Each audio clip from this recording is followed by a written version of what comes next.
है दोस्तों, एक बार फिर से आप सभी का मेरे YouTube चैनल जॉब वाला जीके में। आज की इस वीडियो में हम फरवरी 2026 के जो मोस्ट इम्पोर्टेंट 100 करंट अफेयर्स है और उसमें स्पोर्ट्स से related international event, national event जो भी है, जो मोस्ट 100 क्वेश्चन है वो मैंने यहाँ पे इंक्लूड किया है। तो शुरू करते हैं। पहला क्वेश्चन है, प्रधानमंत्री नरेंद्र मोदी को फरवरी 2026 में किस देश की संसद द्वारा speaker of the nation medal से सम्मानित किया गया? ये इंपॉर्टेंट क्वेश्चन है। ये किसी भी एग्जाम में, चाहे वो रेलवे का हो, बैंक का हो, एसएससी, किसी में भी पूछ सकता है। तो इसको आप मार्क कर लीजिएगा। ऑप्शन है, option A UAE, option B Israel, option C France, option D Germany. इसका सही उत्तर है option B Israel.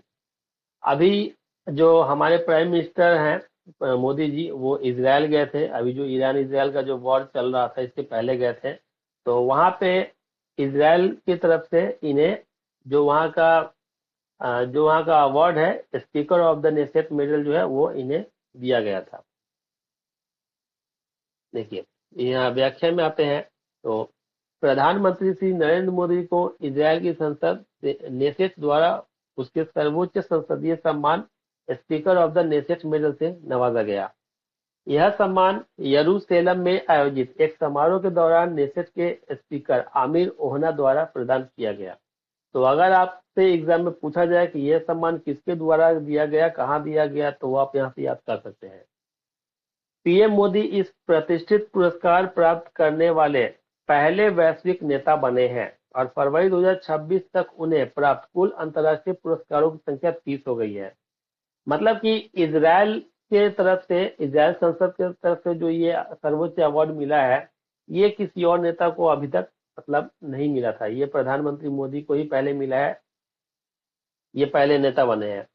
Knesset Israel की एक सदनीय विधायिका है जिसका मुख्यालय यरूशलेम में स्थित है। मतलब जैसे अपने यहाँ जो है संसद, तो यहाँ लोकसभा है और विधानसभा है। सॉरी, विधानसभा नहीं, लोकसभा और राज्यसभा, यहाँ दो सदनीय है।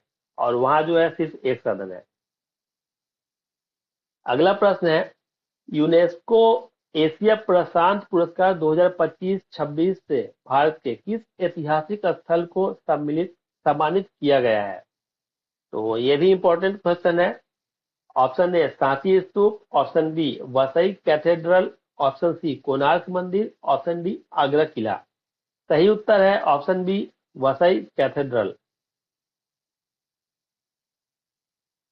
ये जो है महाराष्ट्र के पालघर जिले में स्थित 475 साल पुराने Vasai cathedral, Saint Joseph cathedral को विरासत संरक्षण के लिए एशिया प्रशांत पुरस्कार दिया गया है।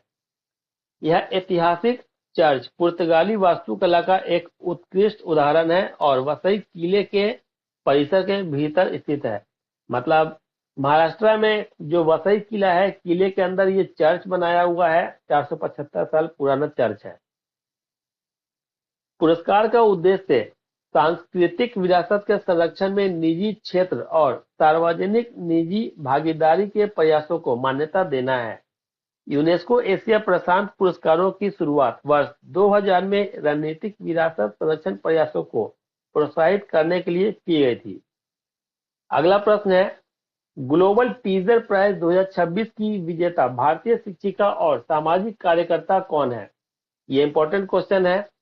Option A Rubal Negi, option B Sumitra Mahajan, option C Medha Patkar, option D Kiran Bedi. सही उत्तर है ऑप्शन ए रूबल नेगी। भारतीय शिक्षिका और सामाजिक कार्यकर्ता रूबल नेगी को वर्ष 2026 का ग्लोबल टीचर प्राइज प्रदान किया गया है। यह पुरस्कार वार्की फाउंडेशन के द्वारा प्रदान किया जाता है और इसकी पुरस्कार जो है वो 1 मिलियन अमेरिकी डॉलर, लगभग 9 करोड़ भारतीय रुपए है। रूबल नेगी इस पुरस्कार को प्राप्त करने वाली 10वीं विजेता बनी है जिन्होंने भारत की झुग्गियों में 800 से अधिक शिक्षा केंद्र खोले हैं। वार्की फाउंडेशन का मुख्यालय लंदन, यूनाइटेड किंगडम में स्थित है, जो वैश्विक शिक्षा गुणवत्ता पर कार्य करता है। अगला प्रश्न, 4 जनवरी 2026 में घोषित इंदिरा गांधी शांति पुरस्कार 2025 के लिए किसे चुना गया है? Option A Angela Merkel, option B Graca Machel, option C Malala Yousafzai, option D Bill Gates. सही उत्तर है option B Graca Machel. Mozambique की मानवाधिकार कार्यकर्ता ग्रासा मार्सेल को वर्ष 2025 के इंदिरा गांधी शांति निरस्त्रीकरण और विकास पुरस्कार के लिए चुना गया है। उन्हें यह सम्मान शिक्षा, स्वास्थ्य सेवाओं और विशेष रूप से बाल अधिकारों के संरक्षण के क्षेत्र में उनके योगदान के लिए दिया जा रहा है। यह पुरस्कार इंदिरा गांधी मेमोरियल ट्रस्ट द्वारा प्रदान किया जाता है, जिसमें 25 लाख रुपए तक की नकद राशि और एक प्रशस्ति पत्र दिया जाता है। ग्रासा मार्सेल नेल्सन मंडेला की पत्नी रही है और उन्होंने वैश्विक स्तर पर मानवीय कार्यों के लिए विशिष्ट पहचान बनाई है।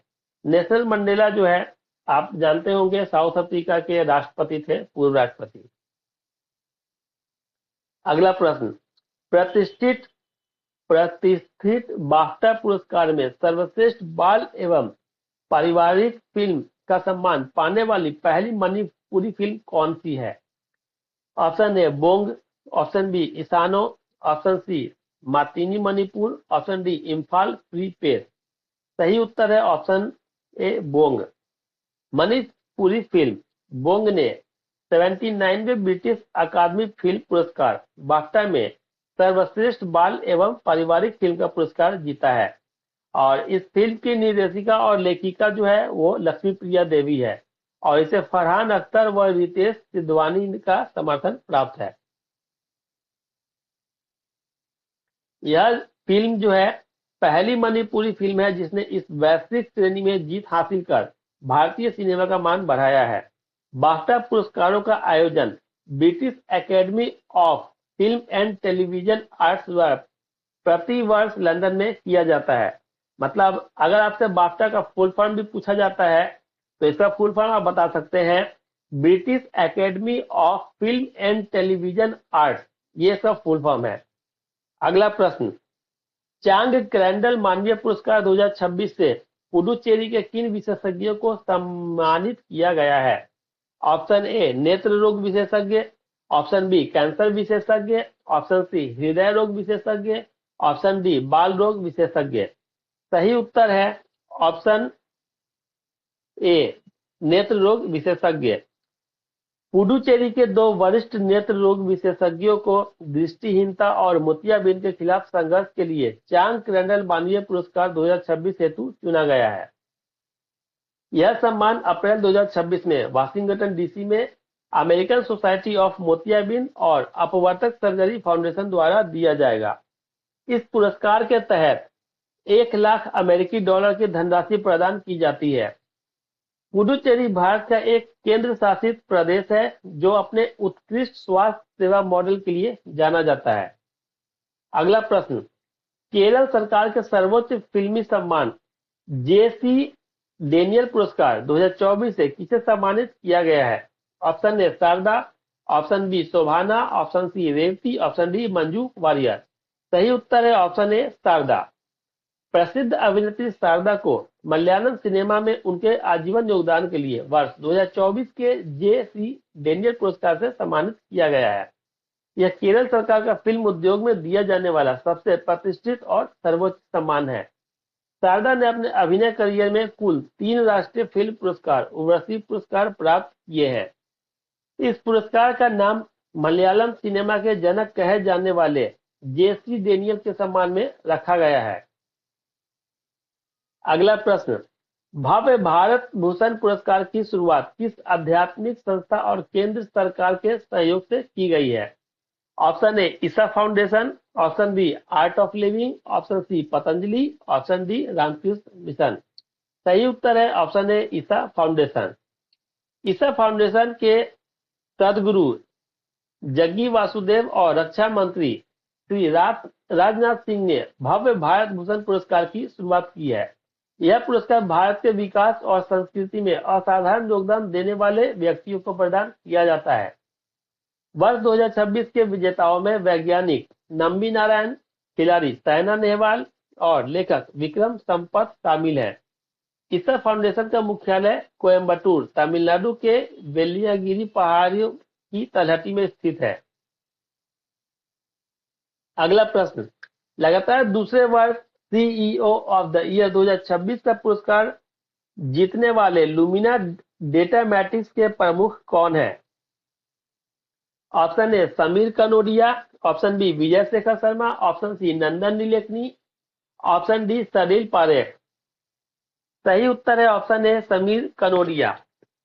लुमिना डेटा मैट्रिक्स के प्रबंध निदेशक और सीईओ समीर कनोडिया को लगातार दूसरे वर्ष सीईओ ऑफ द ईयर पुरस्कार से सम्मानित किया गया है। यह पुरस्कार उन्हें उनके उत्कृष्ट नेतृत्व और संगठन पर दीर्घकालिक सकारात्मक प्रभाव डालने के लिए दिया गया है। कनोडिया ने व्यावसायिक उत्कृष्टता और नवाचार के माध्यम से तकनीकी क्षेत्र में अपनी पहचान बनाई है। लुमिना डेटा मैट्रिक्स का मुख्यालय मुंबई, महाराष्ट्र में स्थित है, जो ई पब्लिशिंग क्षेत्र की प्रमुख कंपनी है। अगला प्रश्न, बेंगलोर में आयोजित चैंपियंस कप 2026 स्नूकर खिताब के विजेता कौन है? Option A Pankaj Advani, option B Kamal Chawla, option C Geet Sethi, option D Aditya Mehta. सही उत्तर है ऑप्शन ए पंकज आडवाणी। भारत के दिग्गज स्नूकर खिलाड़ी पंकज आडवाणी ने पहले चैंपियन कप 2026 का खिताब अपने नाम किया है। यह इंपॉर्टेंट क्वेश्चन है, ये एग्जाम में पूछा जा सकता है और ये आया भी है, तो इसको याद कर लीजिएगा। फाइनल मुकाबले में उन्होंने कमल चावला को 6-3 से हराकर यह जीत दर्ज की। इस टूर्नामेंट का आयोजक कर्नाटक स्टेट बिलियर्ड्स एसोसिएशन में किया गया था, जिसमें 16 शीर्ष पेशेवर खिलाड़ी शामिल हुए। पंकज आडवाणी अब तक 27 बार विश्व खिताब जीतने वाले एकमात्र भारतीय खिलाड़ी हैं। अगला प्रश्न, BBC Indian sportswoman of the year 2025 का पुरस्कार किसे प्रदान किया गया है? Option A Smriti Mandhana, option B PV Sindhu, option C Mirabai Chanu, option D Lovlina Borgohain. सही उत्तर है ऑप्शन ए स्मृति मंधाना। भारतीय महिला क्रिकेटर स्मृति मंधाना को BBC Indian sportswoman of the year 2025 के सम्मान से नवाजा गया है। इस समारोह में शतरंज खिलाड़ी दिव्या देशमुख को BBC emerging player of the year चुना गया है। पैरा एथलीट प्रीति पाल ने BBC para sports woman of the year का खिताब जीता है। लाइफ टाइम अचीवमेंट पुरस्कार प्रसिद्ध निशानेबाज अंजलि भागवत को प्रदान किया गया है। ये 4 जो मैंने आपको बताया है, चारों का नाम याद कर लीजिएगा, क्योंकि ये सब जो है ना, इस सब से रिलेटेड क्वेश्चन एग्जाम्स में रेगुलर आता रहता है, तो ये चारों पॉइंट जो है याद कर लीजिएगा। अगला प्रश्न, स्वच्छता पखवाड़ा पुरस्कार 2025 में किस बंदरगाह को प्रथम स्थान प्राप्त हुआ है? ऑप्शन ए पारादीप बंदरगाह, ऑप्शन बी मुंद्रा बंदरगाह, ऑप्शन सी कांडला बंदरगाह, ऑप्शन डी कोच्चि बंदरगाह। सही उत्तर है ऑप्शन ए पारादीप बंदरगाह। ओडिशा के जगत सिंहपुर जिले में स्थित पारादीप बंदरगाह को स्वच्छता पखवाड़ा पुरस्कार 2025 से सम्मानित किया गया है। तो अगर आपसे एग्जाम में पूछा जाता है कि पारादीप बंदरगाह कहाँ स्थित है, तो ध्यान रखिएगा कि वो ओडिशा में है। ओडिशा का जिला है जगत सिंहपुर, वहां पे है। यह पुरस्कार केंद्रीय मंत्री सर्बानंद सोनोवाल द्वारा स्वच्छता और सामुदायिक भागीदारी में उत्कृष्ट प्रदर्शन के लिए दिया गया है। बंदरगाह ने पर्यावरण स्थिरता और अत्याधुनिक अपशिष्ट प्रबंधन के क्षेत्र में अनुकरणीय कार्य किए हैं। पारादीप बंदरगाह की स्थापना 1962 में हुई थी। ये भी याद रखिएगा, अगर आपसे पूछ सकता है कि स्थापना कब हुई थी। और यह भारत के पूर्वी तट पर एक प्रमुख गहरा जल बंदरगाह है। अगला प्रश्न, वर्ष 2026 का आनंद केंटिस कुमार स्वामी पुरस्कार किस भारतीय प्रोफेसर को मिला है? Option A Charu Gupta, option B Romila Thapar, option C Irfan Habib, option D Ramachandra Guha. सही उत्तर है ऑप्शन ए चारू गुप्ता। दिल्ली विश्वविद्यालय की प्रोफेसर चारू गुप्ता को उनकी पुस्तक हिंदू इतिहास के लिए यह सम्मान दिया गया है। यह पुरस्कार एसोसिएशन फॉर एशियन स्टडीज द्वारा दक्षिण एशियाई अध्ययन में उत्कृष्ट विद्वता के लिए प्रदान किया जाता है। उनकी पुस्तक 20वीं शताब्दी के भारत में जाति, आयुर्वेद और अन्य सामाजिक पहलुओं का विश्लेषण करती है। यह पुरस्कार महान कला इतिहासकार आनंद केंटिस कुमार स्वामी की स्मृति में दिया जाता है। अगला प्रश्न, ऑस्ट्रेलियाई क्रिकेट में महिलाओं के लिए दिया जाने वाला सर्वोच्च बेलिंडा क्लार्क अवार्ड 2025-26 किसने जीता है? Option A Annabel Sutherland, option B Ellyse Perry, option C Alyssa Healy, option D Meg Lanning. सही उत्तर है ऑप्शन ए एनाबेल सदरलैंड। ऑस्ट्रेलियाई ऑलराउंडर एनाबेल सदरलैंड ने लगातार दूसरी बार प्रतिष्ठित बेलिंडा क्लार्क अवार्ड जीता है। यह पुरस्कार ऑस्ट्रेलिया में महिला क्रिकेटरों को उनके पिछले 12 महीने के प्रदर्शन के लिए दिया जाने वाला सर्वोच्च सम्मान है। सदरलैंड ने अंतरराष्ट्रीय क्रिकेट के सभी प्रारूपों में गेंद और बल्ले दोनों से शानदार योगदान दिया है। पुरस्कार का नाम महान ऑस्ट्रेलियाई महिला क्रिकेटर बेलिंडा क्लार्क के सम्मान में रखा गया है। अगला प्रश्न, जर्मनी में आयोजित बायोफैक 2026 प्रदर्शनी में भारत को किस विशेष सम्मान से नवाजा गया है? Option A country of the year, option B organic leader, option C best exporter, option D innovation partner. सही उत्तर है option A country of the year. Bharat को जर्मनी के नूर्नबर्ग में आयोजित बायोफैक 2026 प्रदर्शनी में कंट्री ऑफ द ईयर घोषित किया गया है। यह सम्मान भारत के जैविक उत्पादों की बढ़ती गुणवत्ता और वैश्विक मांग को रेखांकित करता है। प्रदर्शनी में भारतीय पवेलियन का नेतृत्व कृषि और प्रसंस्कृत खाद्य उत्पाद निर्यात विकास प्राधिकरण या एपीईडीए ने किया है। एपीईडीए की स्थापना जो है वो 1986 में वाणिज्य एवं उद्योग मंत्रालय के तहत की गई थी।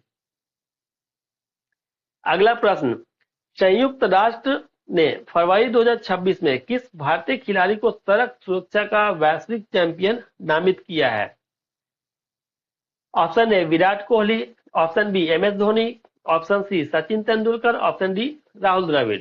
सही उत्तर है ऑप्शन सी सचिन तेंदुलकर।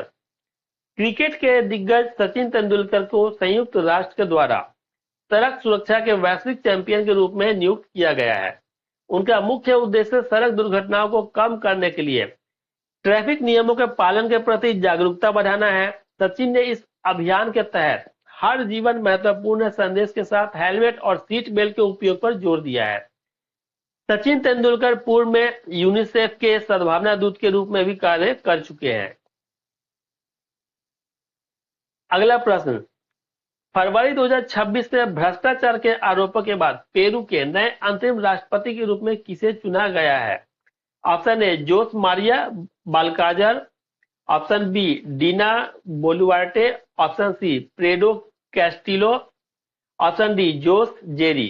सही उत्तर है ऑप्शन ए जोस मारिया बाल्काजर। मतलब कि पेरू के जो अंतरिम नए राष्ट्रपति हैं जो चुना गए हैं उनका नाम है जोस मारिया बाल्काजर। अगर ये प्रश्न पूछा जाए तो ध्यान रखिएगा, पूछा जा सकता है क्योंकि अंतरराष्ट्रीय घटनाएं जो होती है उससे रिलेटेड क्वेश्चन आपका रेलवे का एग्जाम हो, एनटीपीसी का हो, ग्रुप डी का हो या एसएससी का हो, सभी में पूछा जाता है। पेरू की संसद ने भ्रष्टाचार और महाभियोग की प्रक्रिया के बाद जोस मारिया बाल्काजर को नया अंतरिम राष्ट्रपति नियुक्त किया है।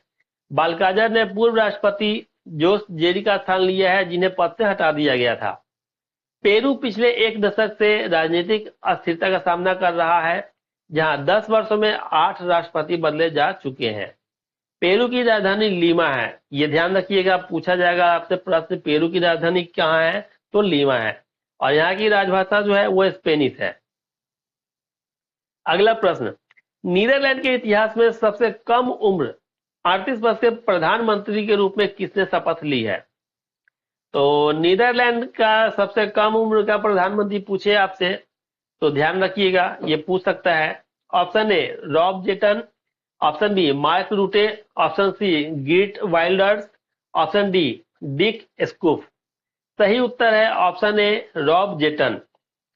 रॉब जेटन फरवरी 2026 में नीदरलैंड के अब तक के सबसे युवा प्रधानमंत्री बने हैं।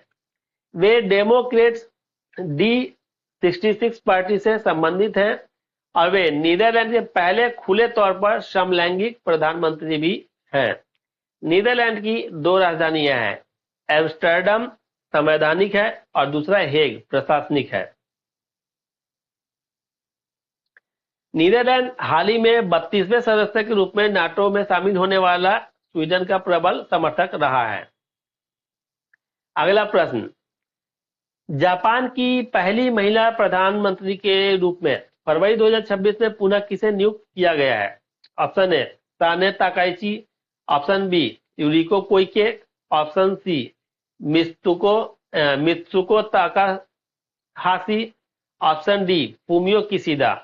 सही उत्तर है option A Sanae Takaichi.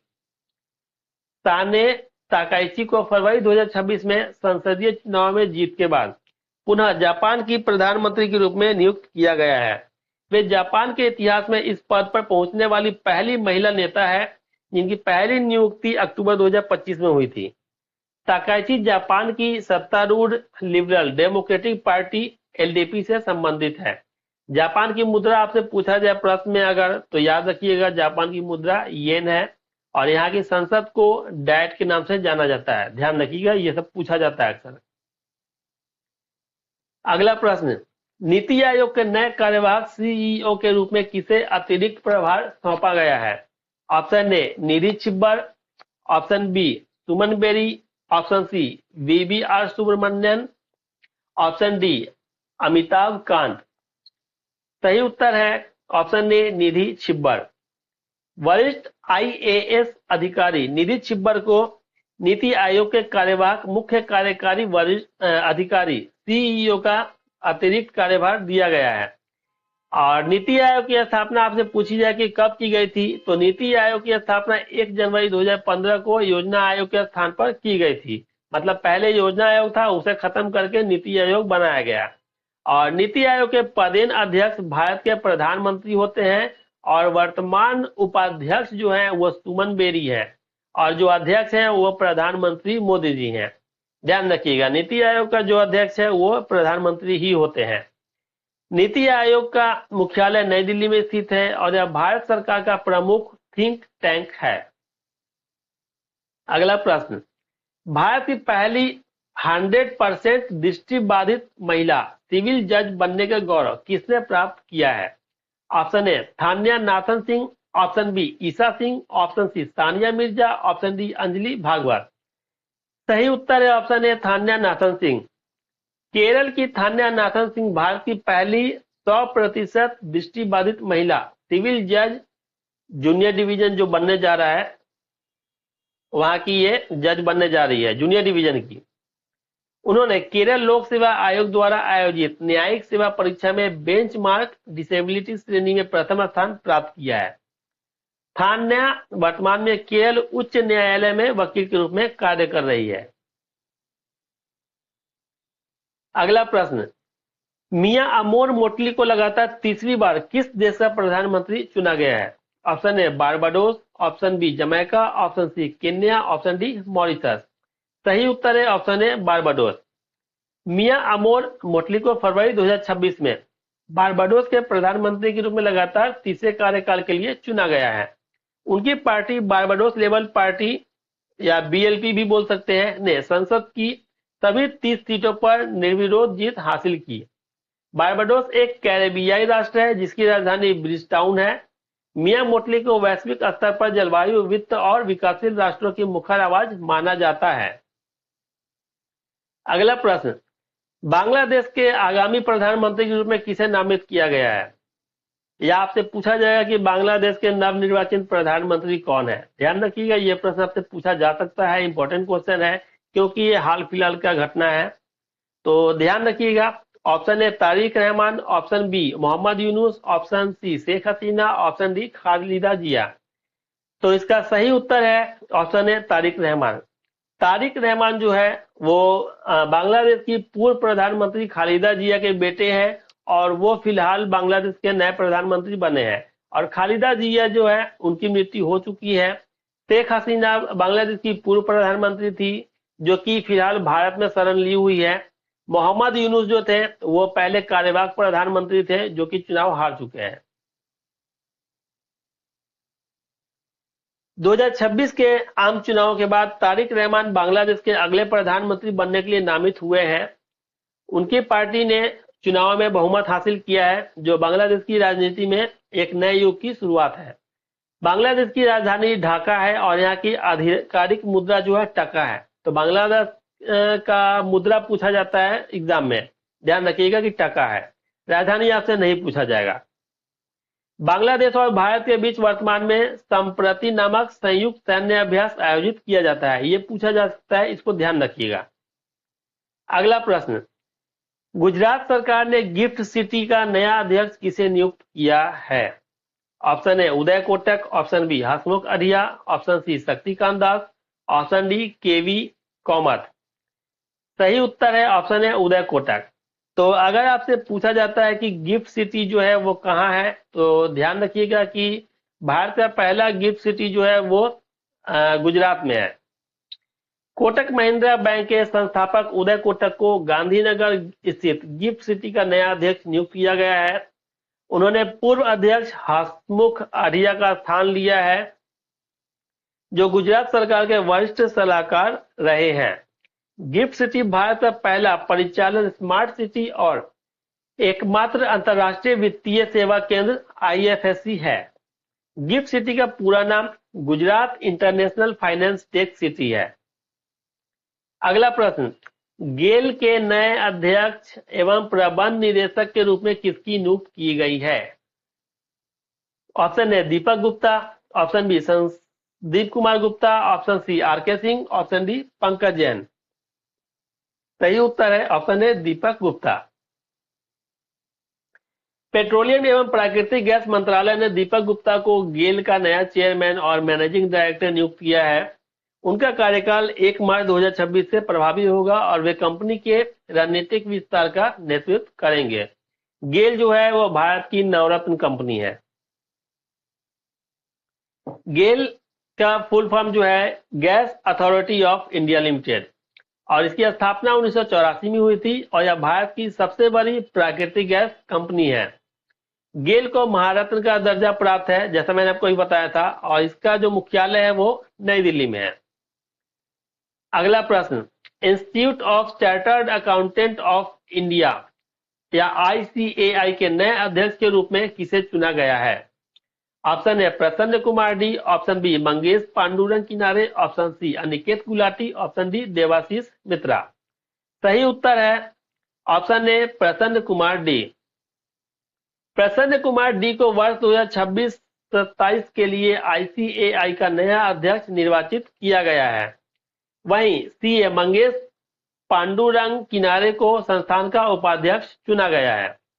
ICAI Bharat में चार्टर्ड अकाउंटेंसी पेशे का एकमात्र नियामक और मानक निर्धारक संगठन है। ICAI की स्थापना 1 जुलाई 1949 को एक स्वायत्त निकाय के रूप में की गई थी। अगला प्रश्न, केंद्रीय गृह मंत्रालय में पूर्वोत्तर सलाहकार के रूप में किसे नियुक्त किया गया है?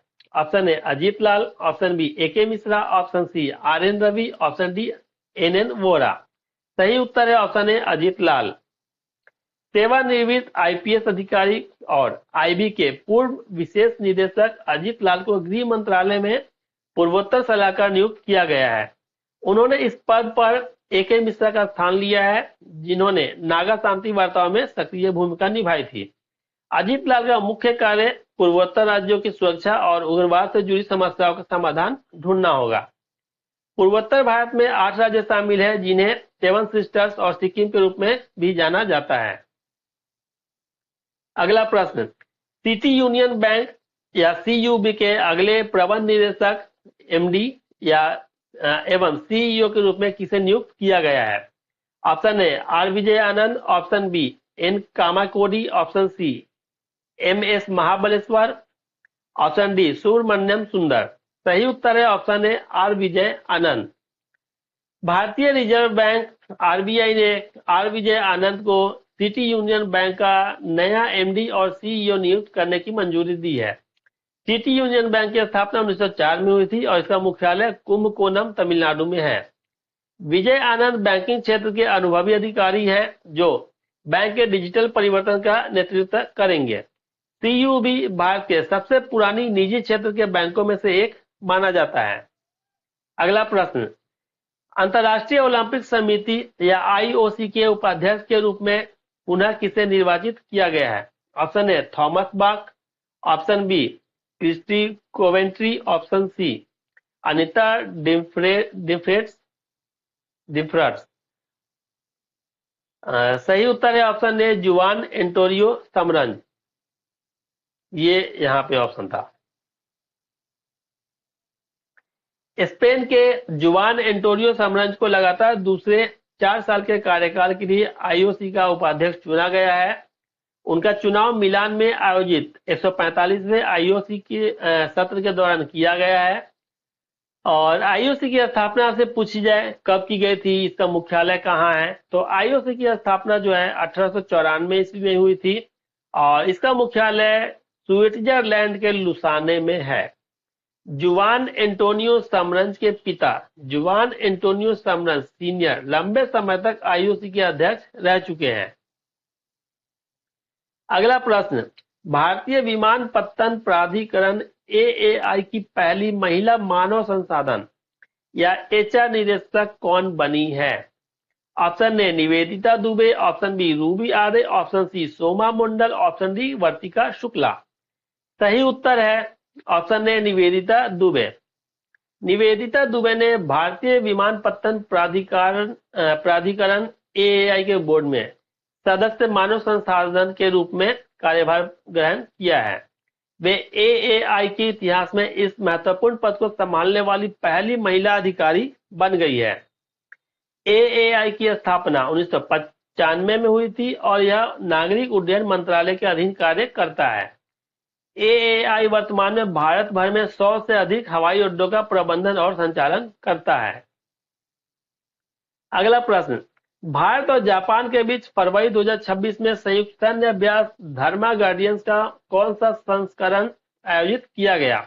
ऑप्शन ए 5वां, ऑप्शन बी 6ठा, ऑप्शन सी 7वां, ऑप्शन डी 8वां। सही उत्तर है ऑप्शन सी 7वां। ये ध्यान रखिएगा, ये इंपॉर्टेंट क्वेश्चन है, एग्जाम में आ सकता है क्योंकि सैन्य अभ्यास जो है ये सब ज्यादा पूछा जाता है। भारत और जापान की सेनाओं के बीच धर्मा गार्डियन 2026 का 7वां संस्करण उत्तराखंड के चौबटिया में आयोजित किया गया। इस अभ्यास में भारतीय सेना की लद्दाख स्काउट्स और Japan ground self defence force ने भाग लिया। अभ्यास का आयोजन 24 फरवरी से 9 मार्च 2026 तक किया गया, जिसका उद्देश्य आतंकवाद रोधी अभियानों में सहयोग बढ़ाना है। चौबटिया उत्तराखंड के अल्मोड़ा जिले में स्थित एक महत्वपूर्ण सैन्य प्रशिक्षण केंद्र है। अगला प्रश्न, भारतीय नौसेना के किस पोत को फरवरी 2026 में चेन्नई में कमीशन किया गया? Option A INS Anjadip, option B INS Arnala, option C INS Androth, option D INS Amin. सही उत्तर है option A INS Anjadip. Important question है, इसको मार्क कर लीजिएगा।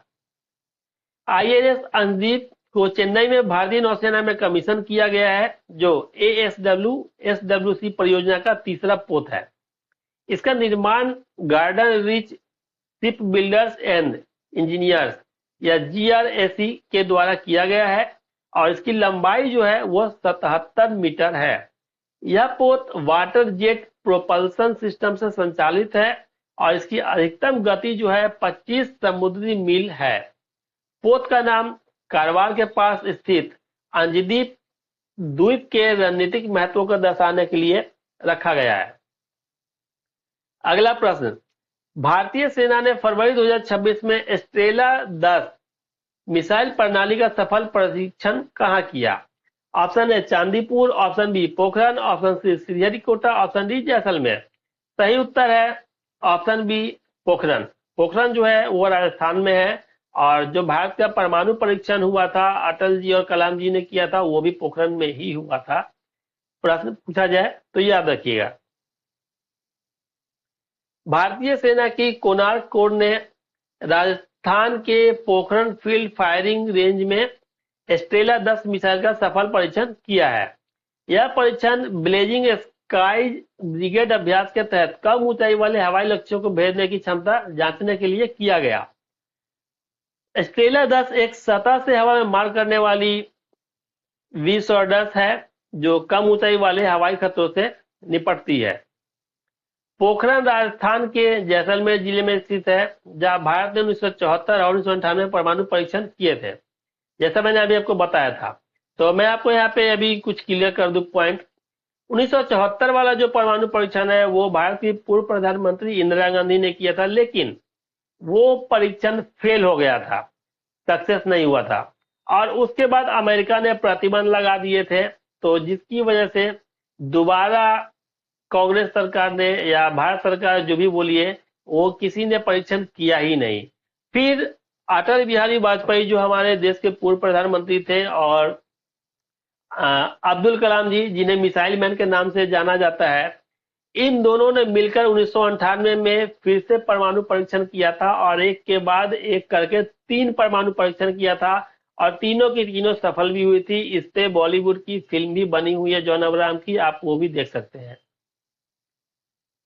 अगला प्रश्न, इसरो द्वारा छात्रों में अंतरिक्ष विज्ञान के प्रति रुचि बढ़ाने के लिए शुरू किए गए कार्यक्रम का नाम क्या है? ऑप्शन है जिज्ञासा 2026, option B Yuvika 2026, option C Nakshatra 2026, option D व्योम 2026।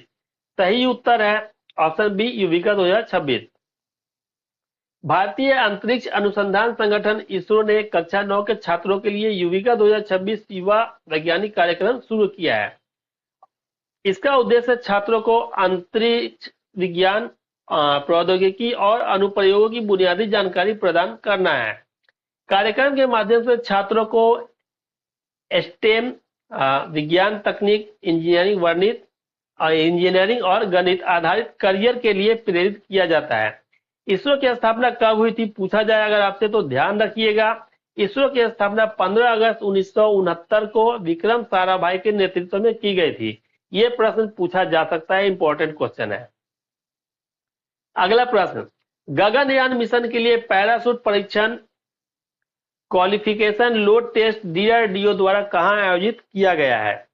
ऑप्शन है Chandigarh, option B Bangalore, option C Thiruvananthapuram, option D Agra. सही उत्तर है ऑप्शन है चंडीगढ़। डीआरडीओ ने चंडीगढ़ स्थित टर्मिनल बैलिस्टिक रिसर्च लेबोरेटरी में गगनयान के पैराशूट का सफल परीक्षण किया है। यह qualification level load test rail track rocket sled या आरटीआरएस सुविधा पर संपन्न हुआ। पैराशूट प्रणाली गगनयान के क्रू मॉड्यूल की सुरक्षित लैंडिंग सुनिश्चित करने के लिए अत्यंत महत्वपूर्ण है। गगनयान भारत का पहला मानव निर्मित अंतरिक्ष मिशन है और इसे इसरो द्वारा विकसित किया जा रहा है। अगला प्रश्न, भारत ने फ्रांस से 114 लड़ाकू विमान खरीदने के लिए हाल ही में किस रक्षा सौदे को मंजूरी दी है? इंपॉर्टेंट प्रश्न है, इसको आप मार्क कर लीजिए। ऑप्शन है राफेल सौदा, ऑप्शन बी मिराज सौदा, ऑप्शन सी सुखोई सौदा, ऑप्शन डी तेजस सौदा। सही उत्तर है ऑप्शन ए राफेल सौदा। रक्षा अधिकरण परिषद ने फ्रांस से 114 राफेल विमान खरीदने के लिए लगभग 3.25 लाख करोड़ रुपए के प्रस्ताव को मंजूरी दी है। इनमें 24 सुपर राफेल F5 संस्करण मतलब 5वीं पीढ़ी के शामिल होंगे और 96 विमानों का निर्माण मेक इन इंडिया के तहत भारत में किया जाएगा। दसॉल्ट एविएशन ने अपने भारतीय संयुक्त उपक्रम Dassault Reliance aerospace limited DRAL में अपनी हिस्सेदारी बढ़ाकर 51% कर ली है। राफेल एक ओमनी रोल लड़ाकू विमान है जो हवा से हवा और हवा से जमीन पर सटीक हमले करने में सक्षम है। अगला प्रश्न, भारत की नई राष्ट्रीय आतंकवाद रोध रणनीति प्रहार कितने मुख्य स्तंभों पर आधारित है? Option A 5, option B 6, option C 7, option D 10। सही उत्तर है ऑप्शन सी 7। भारत ने प्रहार नामक अपनी पहली समग्र राष्ट्रीय आतंकवाद रोध नीति तैयार की है जो 7 स्तंभों पर आधारित है। इन स्तंभों में prevention, response, aggregating human rights, attenuating aligning और रिकवरी शामिल है। यह रणनीति संपूर्ण सरकार और संपूर्ण समाज की सहभागिता पर आधारित एक सक्रिय दृष्टिकोण अपनाती है। भारत में आतंकवाद विरोधी अभियानों के लिए राष्ट्रीय सुरक्षा गार्ड एनएसजी प्रमुख बल है। अगला प्रश्न, भारत और अमेरिका के बीच संयुक्त सैन्य अभ्यास वज्र प्रहार 2026 का आयोजन कहां किया गया? Option A Himachal Pradesh, option B Rajasthan, option C Uttarakhand, option D Goa. सही उत्तर है ऑप्शन है हिमाचल प्रदेश। ये प्रश्न जो है इंपॉर्टेंट है, ये एग्जाम में पूछा जा सकता है, मार्क कर लीजिएगा। भारत और अमेरिका के विशेष बलों के बीच वज्र प्रहार 2026 का 16वां संस्करण हिमाचल प्रदेश में आयोजित किया गया है। अगर आपसे पूछा जाए कि वज्र प्रहार किन दो देशों के बीच होता है, तो ध्यान रखिएगा भारत और अमेरिका के बीच वज्र प्रहार ये आयोजन होता है और अभी 16वां संस्करण इसका हुआ है। इसमें पर्वतीय युद्ध कला और आतंकवाद रोधी अभियानों के लिए विशेष बलों द्वारा संयुक्त प्रशिक्षण पर ध्यान केंद्रित किया गया है।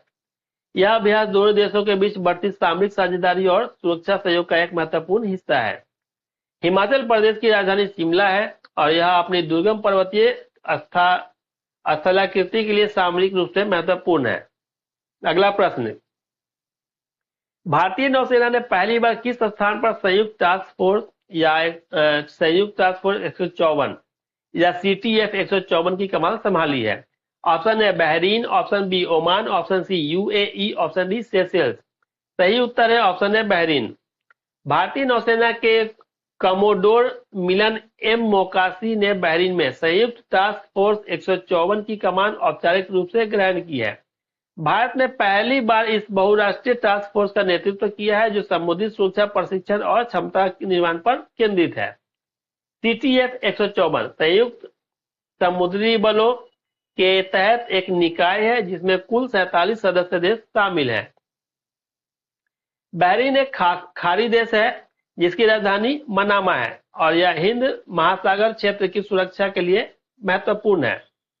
अगला प्रश्न, भारतीय नौसेना का 13वां बहुपक्षीय समुद्री अभ्यास मिलन 2026 कहां आयोजित हुआ है? यह भी इंपॉर्टेंट क्वेश्चन है, मार्क कर लीजिएगा। ऑप्शन है Visakhapatnam, option B Kochi, option C Mumbai, option D Chennai. सही उत्तर है ऑप्शन है विशाखापट्टनम।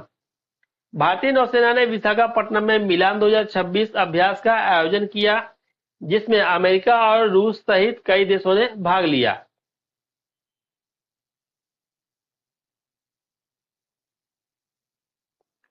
इस वर्ष के अभ्यास की थीम सौहार्द, सहयोग, सहभागिता रखी गई थी। अभ्यास का उद्देश्य पनडुब्बी रोधी युद्ध, समुद्री बचाव और सदस्य देशों के बीच समुद्री कूटनीति को मजबूत करना था। विशाखापट्टनम आंध्र प्रदेश का एक प्रमुख बंदरगाह शहर है और यहाँ भारतीय नौसेना की पूर्वी कमान का मुख्यालय है। अगला प्रश्न, इसरो ने अपनी आगामी चंद्रयान 4 मिशन के लिए कौन सी सुरक्षित लैंडिंग साइट चुनी है? Option A Shiv Shakti Point, option B mountain, option C lunar lake, option D Ocean of Storms. सही उत्तर है ऑप्शन बी माउंटेन। इसरो ने चंद्रयान 4 के लिए चंद्रमा के दक्षिणी ध्रुव के पास माउंटेन को लैंडिंग साइट के रूप में चुना है। यह स्थल समतल सतह और प्रचुर सूर्य प्रकाश की उपलब्धता के कारण वैज्ञानिक अध्ययन के लिए आदर्श माना गया है। चंद्रयान 4 मिशन का मुख्य उद्देश्य चंद्रमा की सतह से चट्टानों और मिट्टी के नमूने एकत्र कर पृथ्वी पर वापस लाना है। चंद्रयान 3 मिशन की सफलता के बाद भारत चंद्रमा के दक्षिणी ध्रुव पर उतरने वाला पहला देश बना था। अगला प्रश्न, भारतीय वायुसेना का महाअभ्यास वायु शक्ति 2026 राजस्थान के किस जिले में आयोजित किया गया? इंपॉर्टेंट क्वेश्चन है, मार्क कर लीजिएगा। ऑप्शन है Jaisalmer, option B Barmer, option C Jodhpur, option D Bikaner. सही उत्तर है ऑप्शन है जैसलमेर। वायु शक्ति 2026 का आयोजन जैसलमेर जिले के पोखरण फील्ड फायरिंग रेंज में किया गया है। इस अभ्यास में रॉकेट सुखोई 30 MKI तेजस और प्रचंड हेलीकॉप्टरों ने अपनी मारक क्षमता का प्रदर्शन किया। यह भारतीय वायुसेना का एक प्रमुख शक्ति प्रदर्शन है जो उसकी आक्रामक और रक्षात्मक क्षमताओं को दुनिया के सामने रखता है। जैसलमेर को स्वर्ण नगरी के रूप में भी जाना जाता है और यह थार मरुस्थल का एक महत्वपूर्ण हिस्सा है। अगला प्रश्न, DRDO ने ओडिशा के चांदीपुर से किस अत्याधुनिक मिसाइल तकनीक का सफल परीक्षण किया है? ऑप्शन ए SFDR तकनीक, ऑप्शन बी अग्नि प्राइम, ऑप्शन सी प्रलय, ऑप्शन डी निर्भय। सही उत्तर है ऑप्शन ए SFDR तकनीक।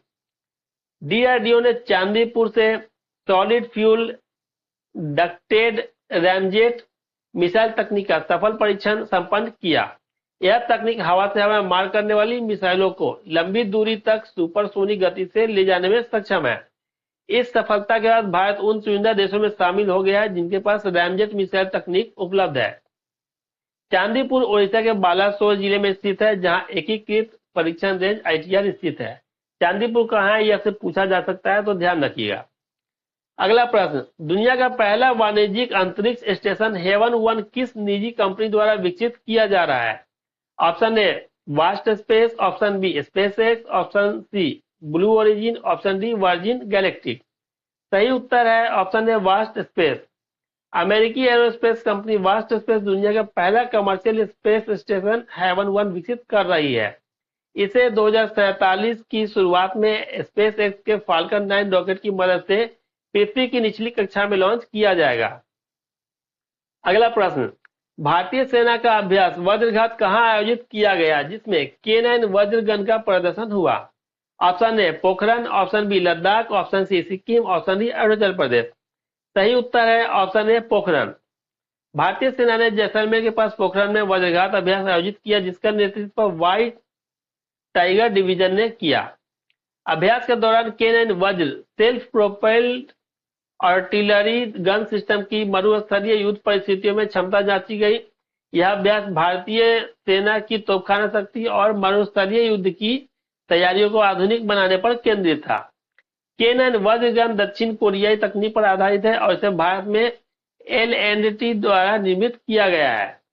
अगला प्रश्न, दिल्ली पुलिस द्वारा गन कल्चर और हथियारों के अवैध प्रदर्शन के खिलाफ शुरू किए गए अभियान का नाम क्या है?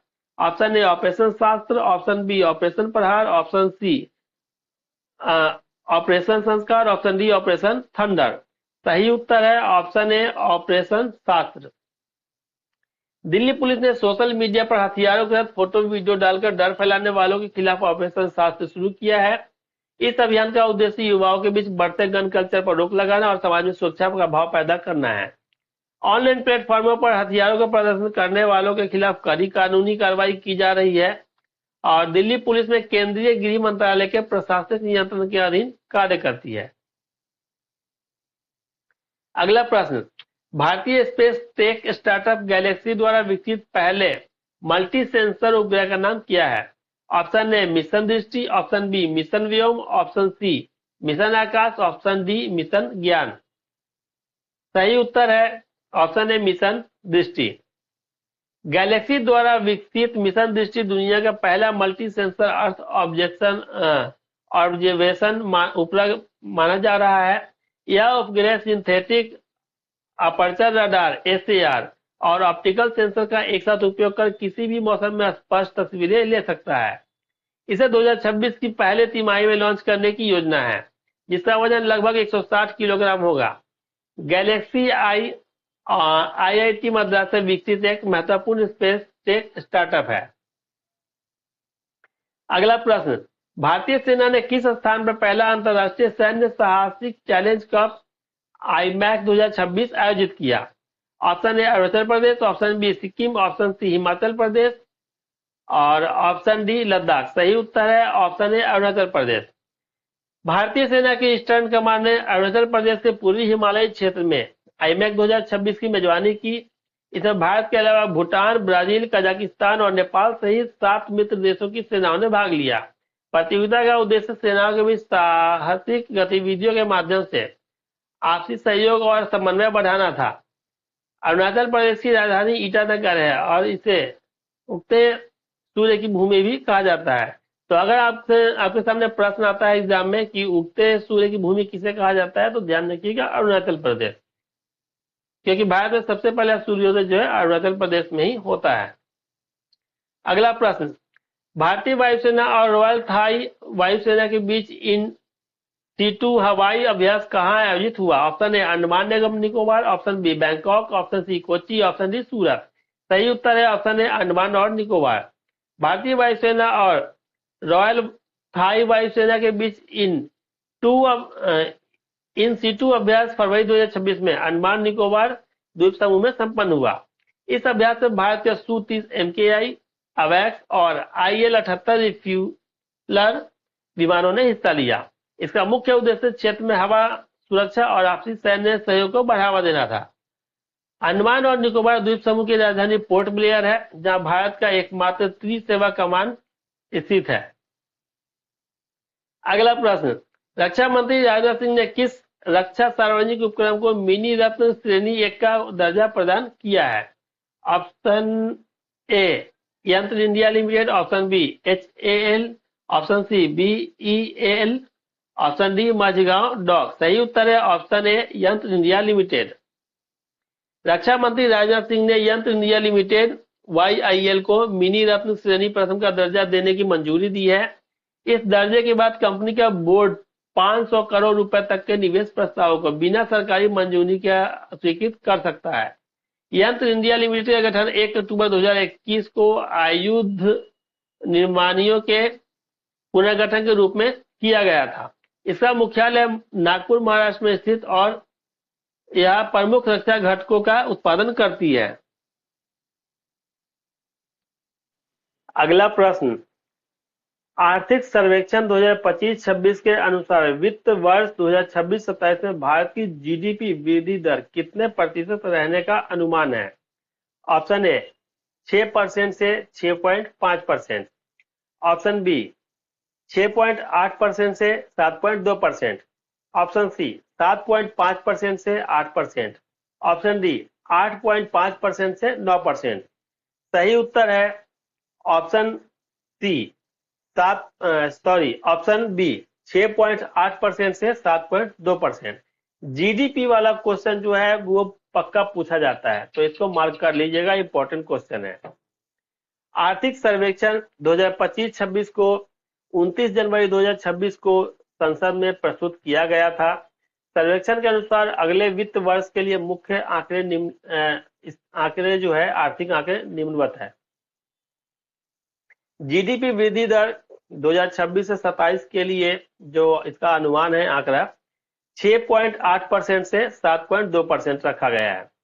और कुल निर्यात जो है वित्त वर्ष 2025 में वो 825.3 बिलियन अमेरिकी डॉलर किया गया है।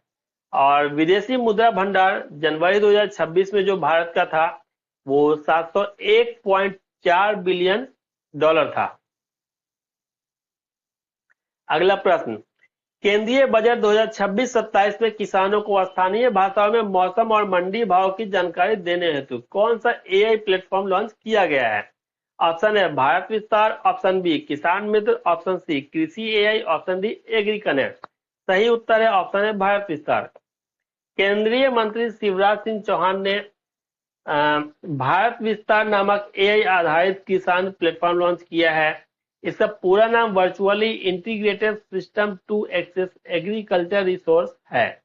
बजट 2026-27 में इस डिजिटल पहल के लिए 150 करोड़ रुपए का प्रावधान किया गया है।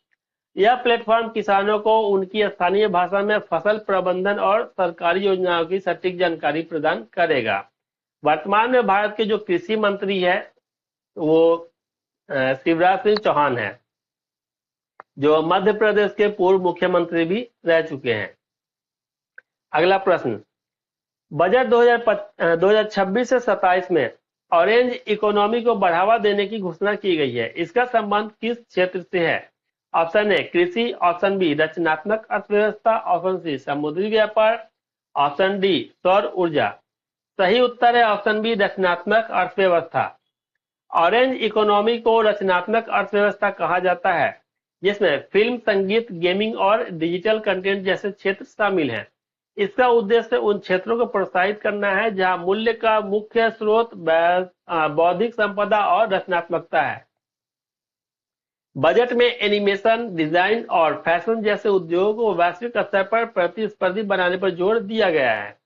यह अर्थव्यवस्था युवाओं के लिए रोजगार और नवाचार के नए अवसर प्रदान करने की दिशा में एक बड़ा कदम है। अगला प्रश्न, भारत सरकार ने गंभीर बीमारियों की आधुनिक दवाओं के उत्पादन हेतु किस नए मिशन की शुरुआत की है? ऑप्शन ए बायोफार्मा शक्ति मिशन, ऑप्शन बी आयुष्मान औषधि मिशन, ऑप्शन सी स्वदेशी दवा मिशन, ऑप्शन डी आरोग्य शक्ति मिशन। सही उत्तर है ऑप्शन ए बायोफार्मा शक्ति मिशन। केंद्रीय बजट 2026-27 में कैंसर, डायबिटीज और ऑटो इम्यून बीमारियों के इलाज के लिए बायोफार्मा शक्ति मिशन की घोषणा की गई है। इस मिशन के लिए 10,000 करोड़ रुपए का प्रारंभिक फंड आवंटित किया गया है। इसका उद्देश्य अत्याधुनिक दवाओं के उत्पादन में भारत की आत्मनिर्भरता को बढ़ावा देना और आयात पर निर्भरता कम करना है।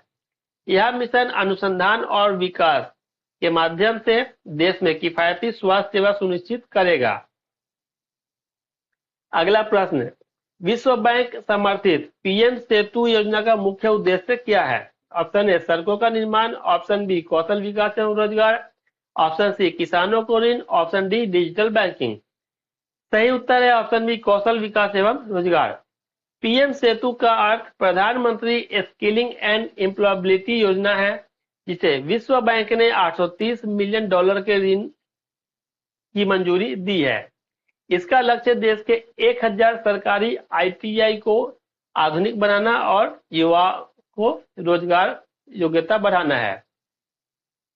योजना के तहत 200 हब और 800 स्पोक मॉडल के माध्यम से कौशल प्रशिक्षण नेटवर्क विकसित किया जाएगा। योजना में इलेक्ट्रिक वाहन, एआई और हरित ऊर्जा जैसे उच्च मांग वाले क्षेत्रों पर विशेष ध्यान दिया गया है। अगला प्रश्न, सांख्यिकी मंत्रालय द्वारा घोषित नए आधार वर्षों के संदर्भ में निम्नलिखित डेटा का मिलान करें। Option A CPI 2024, option B GDP 2022 से 23, ऑप्शन सी आईआईपी 2022 से 23, ऑप्शन डी उपरोक्त सभी सही हैं। तो इसका जो सही उत्तर है ऑप्शन डी, मतलब ए बी सी तीनों का तीनों सही है। अगला प्रश्न, ग्लोबल फायर पावर इंडेक्स 2026 में भारत को दुनिया की कौन सी सबसे शक्तिशाली सेना के रूप में स्थान मिला है? यह भी इंपॉर्टेंट क्वेश्चन है, मार्क कर लीजिएगा। ऑप्शन ए तीसरी, ऑप्शन बी चौथी, ऑप्शन सी पांचवी, ऑप्शन डी छठी। सही उत्तर है ऑप्शन बी चौथी। अगला प्रश्न, हेनले पासपोर्ट इंडेक्स 2026 में भारत की रैंकिंग में सुधार के बाद अब भारत किस स्थान पर पहुंच गया है? ये मोस्ट इंपोर्टेंट क्वेश्चन है, ये बार बार पूछा जाता है, इसको आप पक्का टिक मार्क कर लीजिएगा। ऑप्शन ए 70वें, ऑप्शन बी 75वें, ऑप्शन सी 80वें, ऑप्शन डी 85वें। सही उत्तर है ऑप्शन बी 75वें।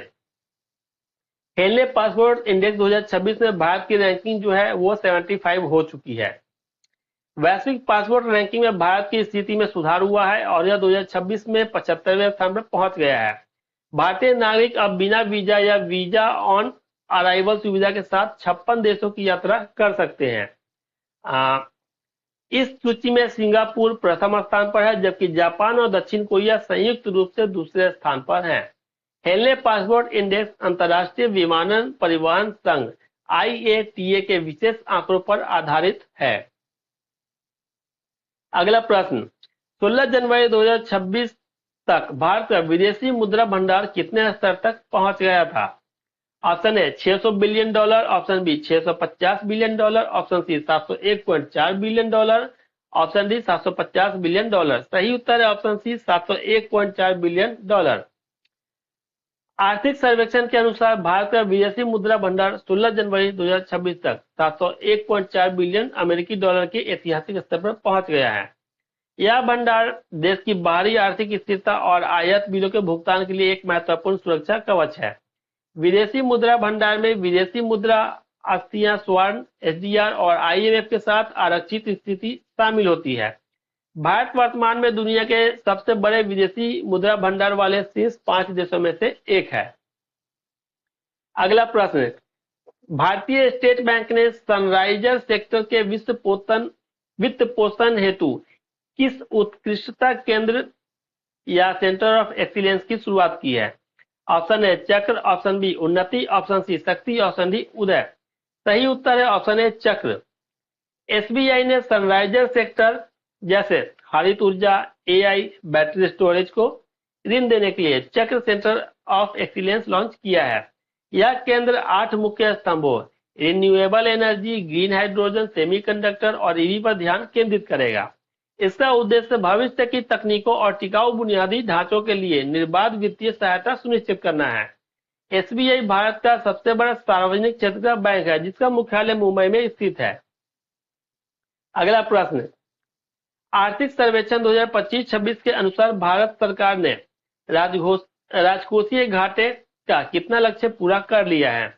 Option A 4.5%, option B 4.8%, option C 5.1%, option D 5.5%।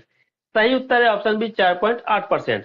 अगला प्रश्न, बजट 2026-27 के अनुसार भारत सरकार ने मर्चेंडाइज ट्रेड इंडेक्स के लिए नया आधार वर्ष क्या तय किया है?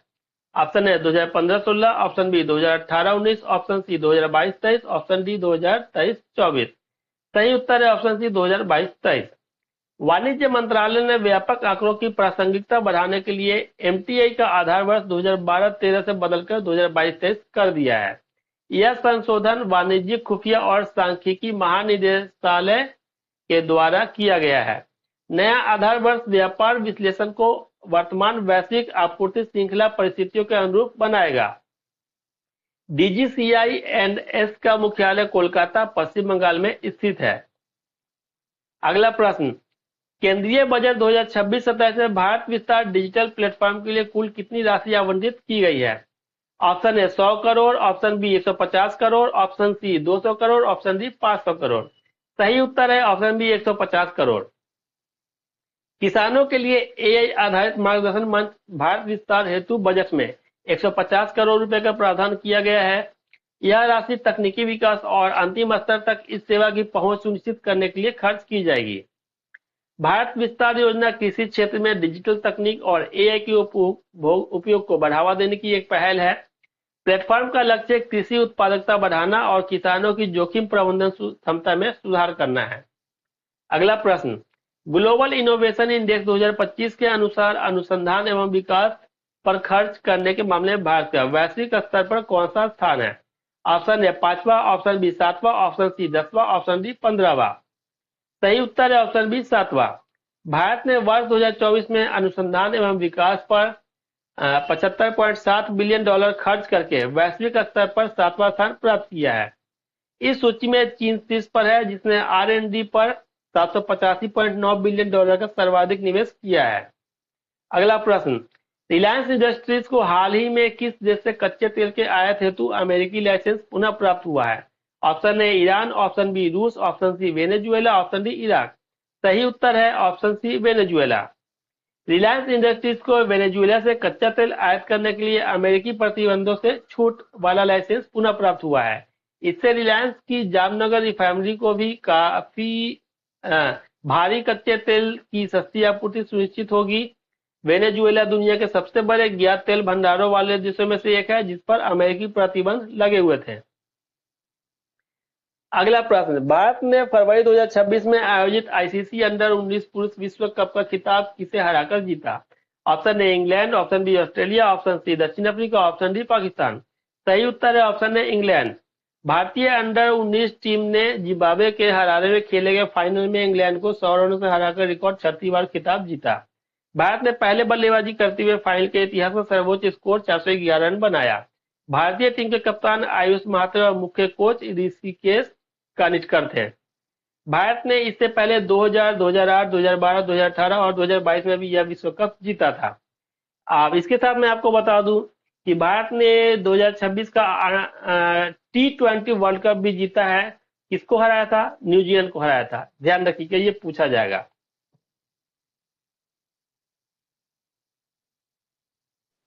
अगला प्रश्न, शीतकालीन ओलंपिक 2026 का आयोजन किस देश के मिलान और कॉर्टिना शहरों में किया गया है? Option A France, option B Italy, option C America, option D Norway. सही उत्तर है ऑप्शन बी इटली। 25वें शीतकालीन ओलंपिक खेलों का आयोजन 6 से 22 फरवरी 2026 तक इटली में सफलतापूर्वक संपन्न हुआ। नॉर्वे लगातार चौथी बार पदक तालिका में 18 स्वर्ण पदकों के साथ शीर्ष स्थान पर रहा। भारतीय दल की ओर से अनुभवी निशानेबाज अभिनव बिंद्रा को मशाल वाहक के रूप में शामिल किया गया था। इन खेलों का आधिकारिक शुभंकर टीनो और मिलो था। अगला प्रश्न, T20 क्रिकेट के इतिहास में 700 विकेट लेने वाले दुनिया के पहले गेंदबाज कौन बने हैं? Option A Rashid Khan, option B Dwayne Bravo, option C Sunil Narine, option D Yuzvendra Chahal. सही उत्तर है option A Rashid Khan. Rashid Khan Afghanistan cricket के खिलाड़ी हैं। क्रिकेट टीम के अफगानिस्तान के लेग स्पिनर राशिद खान ने T20 क्रिकेट में 700 विकेट पूरे कर एक ऐतिहासिक विश्व रिकॉर्ड बनाया है। उन्होंने यह उपलब्धि अपने 518वें T20 मैच के दौरान यूएई के खिलाफ खेलते हुए हासिल की है। राशिद खान T20 क्रिकेट के सबसे सफल और प्रभावी गेंदबाजों में से एक माने जाते हैं। राशिद खान वर्तमान में विभिन्न वैश्विक T20 लीग में अफगानिस्तान का प्रतिनिधित्व करते हैं। अगला प्रश्न, स्मृति मंधाना ने हाल ही में अंतर्राष्ट्रीय क्रिकेट में कौन सा महत्वपूर्ण व्यक्तिगत मील का पत्थर पार किया है? Option A 5,000 run, option B 8,000 run, option C 10,000 run, option D 15,000 run. सही उत्तर है option C 10,000 run. Smriti Mandhana अंतर्राष्ट्रीय क्रिकेट में 10,000 रन पूरे करने वाली दूसरे भारतीय महिला खिलाड़ी बन गई है। उनसे पहले केवल मिताली राज ने ही इस कीर्तिमान को हासिल किया था। मंधाना ने यह उपलब्धि तीनों प्रारूपों टेस्ट, वनडे, T20 में अपने निरंतर प्रदर्शन के बल पर प्राप्त की है। स्मृति मंधाना को वर्ष 2025 के लिए BBC Indian world sports women of the year का अवार्ड भी दिया गया है। अगला प्रश्न, बेंगलोर में आयोजित ITF महिला ओपन 2026 का एकल खिताब किसने जीता? Option A Hanne Van Winkel, option B Vaishnavi Adkar, option C Ankita Raina, option D Sania Mirza. सही उत्तर है option A Hanne Van विंकेल। Belgium की हैने वैन विंकेल ने बेंगलुरु में आयोजित ITF महिला ओपन का एकल खिताब जीता है। फाइनल में उन्होंने भारत की वैष्णवी अडकर को हराकर यह जीत दर्ज की है। वैष्णवी अडकर 2009 में सानिया मिर्जा के बाद इस स्तर के फाइनल में पहुंचने वाली पहली भारतीय महिला खिलाड़ी बनी है। ITF का पूरा नाम इंटरनेशनल टेनिस फेडरेशन है, जिसका मुख्यालय लंदन में स्थित है। अगला प्रश्न, दिल्ली ओपन 2026 या ATP चैलेंजर टूर्नामेंट में पुरुष एकल का खिताब किसने जीता? Option A Stefanos Sakellaridis, option B Oliver Kraft, option C Siddhant Banthia, option D Ramkumar Ramanathan. सही उत्तर है ऑप्शन ए स्टेफानोस स्केलारिडिस।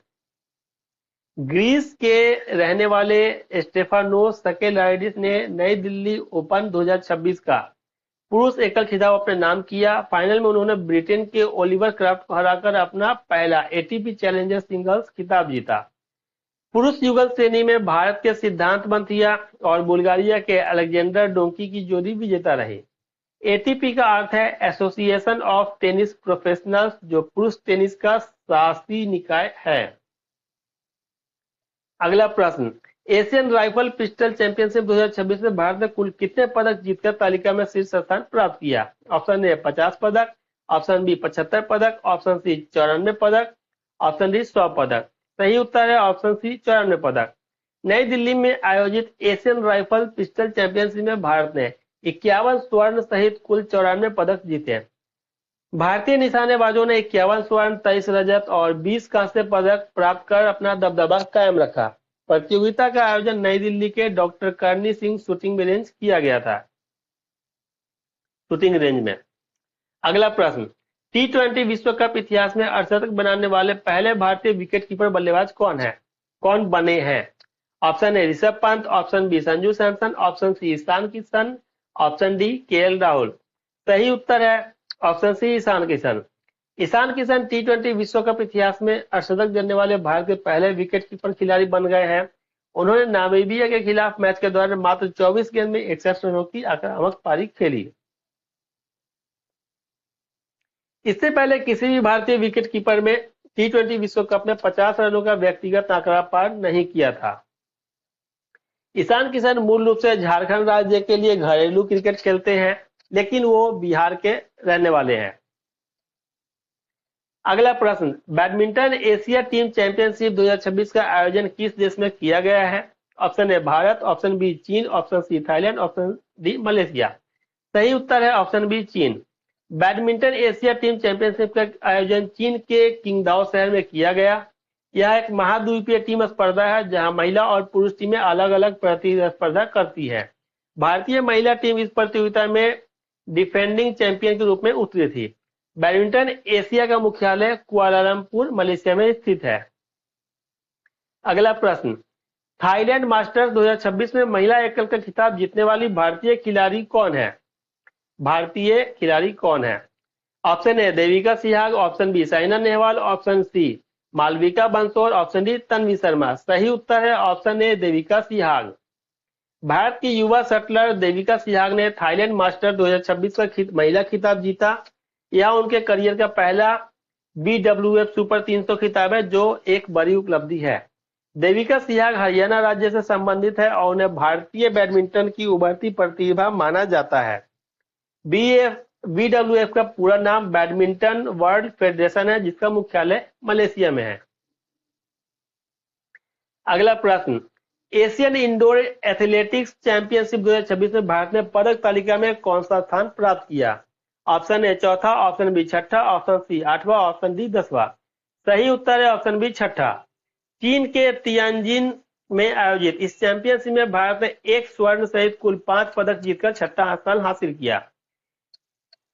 तेजस्विन शंकर ने पुरुषों की हेप्टाथलॉन स्पर्धा में स्वर्ण पदक जीतकर नया राष्ट्रीय रिकॉर्ड बनाया। पदक तालिका में चीन 35 पदकों जिसमें 10 स्वर्ण पदक हैं और 25 बाकी के हैं साल प्रथम स्थान पर रहा। तेजस्विन शंकर ऊंची कूद के विशेषज्ञ भी हैं और उन्हें राष्ट्रमंडल खेलों में भी पदक जीता है। अगला प्रश्न, para throwball nation federation cup 2026 के पुरुष वर्ग का खिताब किस राज्य ने जीता? Option A Andhra Pradesh, option B Telangana, option C Haryana, option D Rajasthan. सही उत्तर है ऑप्शन ए आंध्र प्रदेश। आंध्र प्रदेश की पुरुष टीम ने लगातार दूसरी बार 2025 और 2026 para throwball national federation cup जीता है।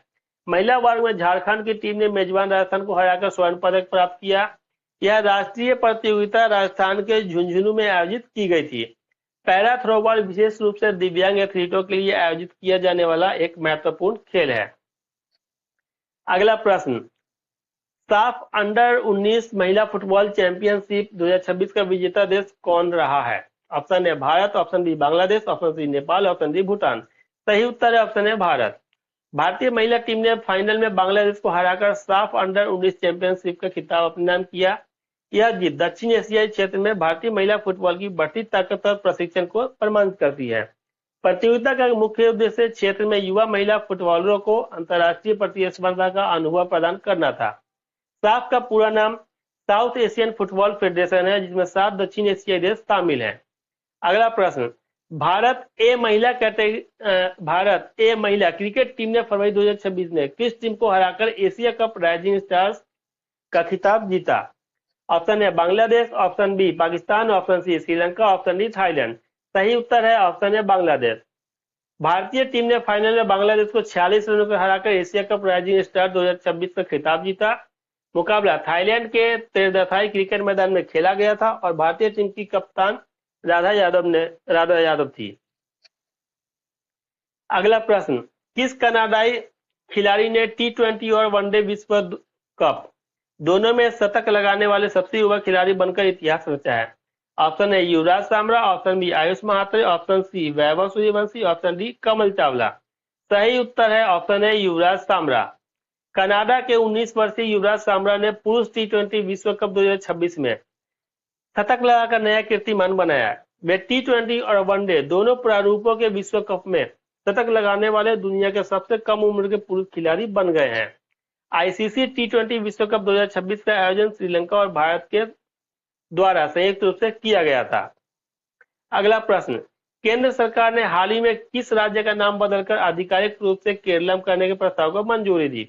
Option A Tamil Nadu, option B Kerala, option C Karnataka, option D Andhra Pradesh. सही उत्तर है ऑप्शन बी केरल। प्रधानमंत्री मोदी की अध्यक्षता में केंद्र सरकार ने केरल का नाम बदलकर केरलम करने के प्रस्ताव को मंजूरी दी। केरल विधानसभा ने जून 2024 में मलयालम भाषा की ध्वनि के अनुरूप नाम परिवर्तन का प्रस्ताव सर्वसम्मति से पारित किया था। संविधान के अनुच्छेद 3 के तहत राज्यों के नाम और सीमाओं के परिवर्तन की शक्ति संसद के पास है। नाम परिवर्तन के साथ ही केरल बुजुर्गों के लिए अलग बजट पेश करने वाला देश का पहला राज्य भी बना है। अगला प्रश्न, दिल्ली सरकार ने सड़क दुर्घटना में घायलों की मदद करने वाले नेक व्यक्तियों के लिए कौन सी योजना शुरू की है? ऑप्शन ए राहवीर योजना, ऑप्शन बी फरिश्ते योजना, ऑप्शन सी मददगार योजना, ऑप्शन डी रक्षक योजना। सही उत्तर है ऑप्शन ए राहवीर योजना। दिल्ली सरकार ने राहवीर योजना के तहत सड़क दुर्घटना पीड़ितों की मदद करने वालों को 25,000 रुपए का पुरस्कार देने की घोषणा की है। नकद राशि के साथ साथ मदद करने वाले व्यक्ति को एक सम्मान पत्र भी प्रदान किया जाएगा। इस योजना का उद्देश्य गोल्डन आवर में पीड़ितों को अस्पताल पहुंचाने के लिए आम जनता को प्रोत्साहित करना है। दिल्ली सरकार की फरिश्ते दिल्ली की योजना पहले से ही घायलों के मुफ्त इलाज पर केंद्रित रही है। अगला प्रश्न, महाराष्ट्र का कौन सा गांव औपचारिक रूप से स्वयं को जाति मुक्त घोषित करने वाला देश का पहला गांव बना? Option A Soundala, option B Hiware Bazar, option C Ralegan Siddhi, option D Pandharpur. सही उत्तर है ऑप्शन ए सौंदला। महाराष्ट्र के अहिल्यानगर जिले के सौंदला गांव ने स्वयं को आधिकारिक रूप से जाति मुक्त गांव घोषित किया है। ग्राम सभा ने सर्वसम्मति से आमची जात मानव मेरी जाति मानवता के सिद्धांत को अपनाने का प्रस्ताव पारित किया। अगला प्रश्न, फरवरी 2026 में भारत के किस राज्य को आधिकारिक तौर पर नक्सल मुक्त घोषित किया गया? Option A Chhattisgarh, option B Jharkhand, option C Bihar, option D Odisha. सही उत्तर है ऑप्शन सी बिहार। मुंगेर में अंतिम सशस्त्र माओवादी सुरेश कोरा के आत्मसमर्पण के साथ बिहार को आधिकारिक रूप से नक्सल मुक्त घोषित किया गया है। अगला प्रश्न, प्रत्येक वर्ष 20 फरवरी को किन दो पूर्वोत्तर राज्यों का स्थापना दिवस मनाया जाता है? ऑप्शन ए असम और मेघालय, ऑप्शन बी अरुणाचल प्रदेश और मिजोरम, ऑप्शन सी मणिपुर और त्रिपुरा, ऑप्शन डी नागालैंड और सिक्किम।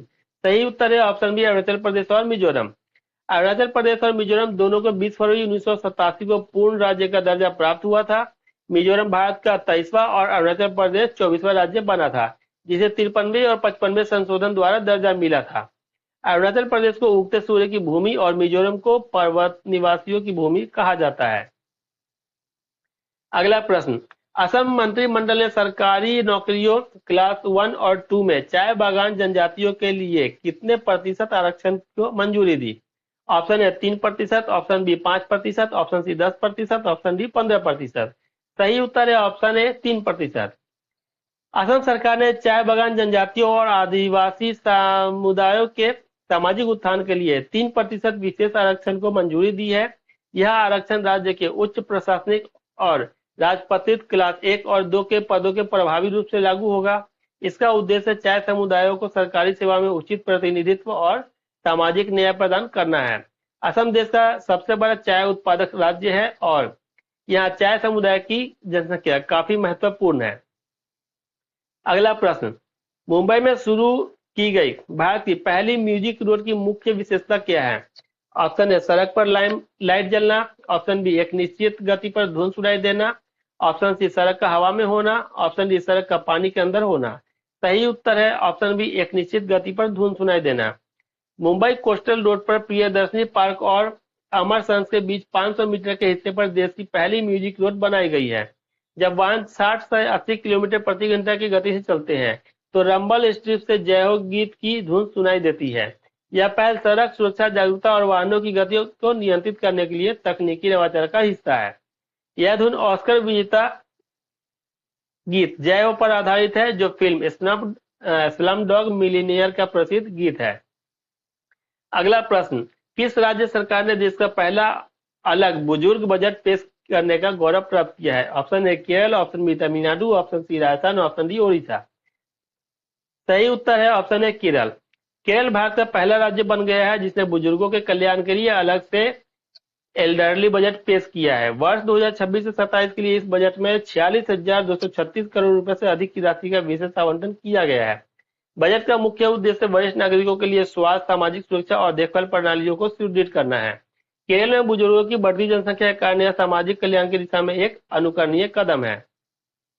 अगला प्रश्न, राजस्थान सरकार ने ग्रामीण पर्यटन को बढ़ावा देने के लिए कौन सी नई योजना शुरू की है?